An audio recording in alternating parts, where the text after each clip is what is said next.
All right. In this video, I want to talk about free will, about being willing or unwilling. I was looking at a comment I had on one of my videos, and a fellow was concerned about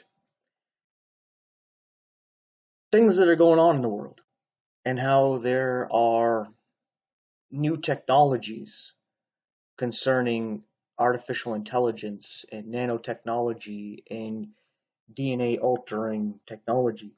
He was saying that what if unwillingly he received the mark of the beast through new technology, like let's say through nanotechnology that's delivered through mosquitoes, and it genetically alters you, and you've received the mark without actually wanting it. And I get the fear, but there's really nothing to fear because that's not how God works. It's not something he's going to allow. You see, it all comes down to whether or not you willingly or unwillingly accept or reject Jesus and what he offers you. It all comes down to whether you willingly or unwillingly accept the mark of the beast. That's what it all comes down to. It can't be forced, just like God is not going to force you to accept Jesus and be saved. Satan can't force you to reject him and take his mark. It's all about you. Now, you can be manipulated and tricked into doing different things, but it all comes down to your free will. That's why you got to have that personal relationship with God and be relying on him, because if you're not, you can easily be manipulated. And I'll explain. A very good example. I have to be careful for the words I use so I don't get flagged and censored and what have you. So I got to use code words here. With the recent events that happened from 2020 on, everybody was worried about uh, getting ill, and they were told that if they took this snake bite, that they wouldn't get ill, right? Now, you have the free will whether or not to take the snake bite or not, right? But you could really be scared that you might get ill, and they manipulated you into thinking that you could get ill, you could die, or get other people killed, such as the ones you care about. So they could manipulate you into taking the snake bite, right? But you're not forced to. They didn't come around and say take it, or like they're not going to kill you. They're just going to take you and hold you down and make you have it. No, that they can't do that. That's not how God's going to allow it to happen. So what is another thing they can do? Well, like if you don't take the snake bite, you'll get fired, right? So they got to get you to use your own free will to take it because they can't force it on you. So they got to play these games to manipulate you into taking it. It's the same way with the mark of the beast. That's why the Bible tells us that he causes them all to take it by not allowing them to buy or sell without it. A system's going to come about where you need to take this future snake bite that's probably going to genetically modify you and connect you with nanotechnology where you're connected with machines, right, with technology, so that you're no longer a man or a woman in the sense that you're no longer part of mankind. You're a new hybrid creature. And as you can see there, it doesn't say, oh, he forced people to become partakers of the mark of the beast, because it can't be forced. That's why there's people who are being martyred in Revelation. They're being beheaded because they're not willingly accepting the mark. It's not something that's forced. It's like you can choose to uh, accept Jesus, right, and his sacrifice for you, and go to heaven with God forever. You can reject him And if you die, you'll have to pay for your own sins and deal with the consequences of who and what you are in hell.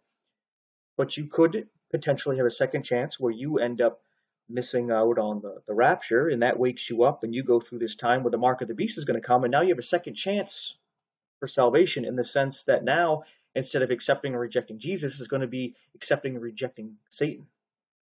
And the mark is going to be offered. And if you accept it, then you may save your physical life. You can go buy and sell, but you lost your soul. But if you reject it, you'll be killed and lose your physical life, but you'll save your soul. Right? None of this is forced upon you.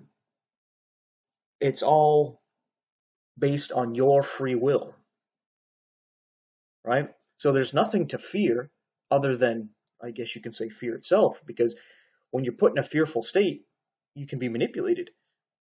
Right? We see at 9/11, people got scared and they didn't even investigate. As soon as it happened, they were telling you, Muslims, let's go get them. Right?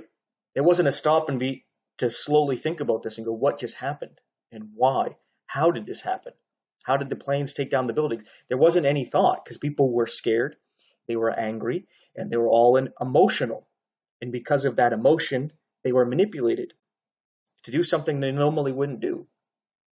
Go to war. Right? And then again, with recent events, like I talked about, manipulated people into taking a snake bite, which they might have not normally have taken unless they were manipulated into it. So we see there the big problem there, the big issues there. So again, when it comes to everything being forced on you, it's not, right? People seem to think that because the government imposes laws that they don't like upon them, and they think, oh, this is against my will, but it's not.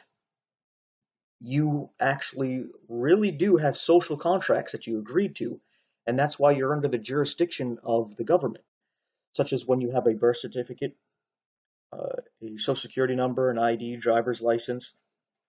You are part of the system, and those are contracts where you're agreeing to be the property of the government, so they have jurisdiction over you where you have to obey their laws. But those laws don't apply to people who are not in the system, right? America doesn't have jurisdiction over the whole world because the whole world's not in a contract with America or the United States government, right? So when you're bound to all these taxations and laws and all these things going on, well, it's because you're part of the system. You're under the jurisdiction. You have to abide by the laws that they come up with.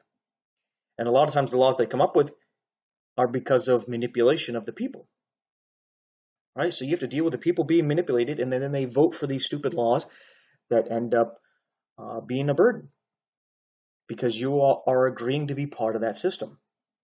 They have the jurisdiction. Like when a police officer talks to you, whether he pulls you over or he's run into you for some other reason, what do? They ask you for an ID, a driver's license, a registration, because they have to establish jurisdiction before they can do anything. And if they don't have those things, they'll ask if you understand them. Right? They'll say something and say, "Do you understand?" What they're saying is, if you say yes, you're agreeing to stand under them, so that now they have authority over you. You have a verbal contract, and then they can impose their rule over you. But it's all done willingly. Yes, you can be tricked to willingly do things, like men and women trick each other into sex and other such things, right? But these things are willingly done, but they were manipulated and tricked into doing them, right? I mean, that happens all the time with all kinds of different things. People like to say, oh, I wasn't willing. It was all unwilling. No. Ultimately, when you look into it, you willfully did it. You just sometimes were tricked into it. And sometimes that takes humble pie to realize that you're tricked into it, like the whole system of the government. We are all tricked into it. But yeah, that's that. Thanks for watching. Take care. And real quick, you want to learn more about common law and these social contracts?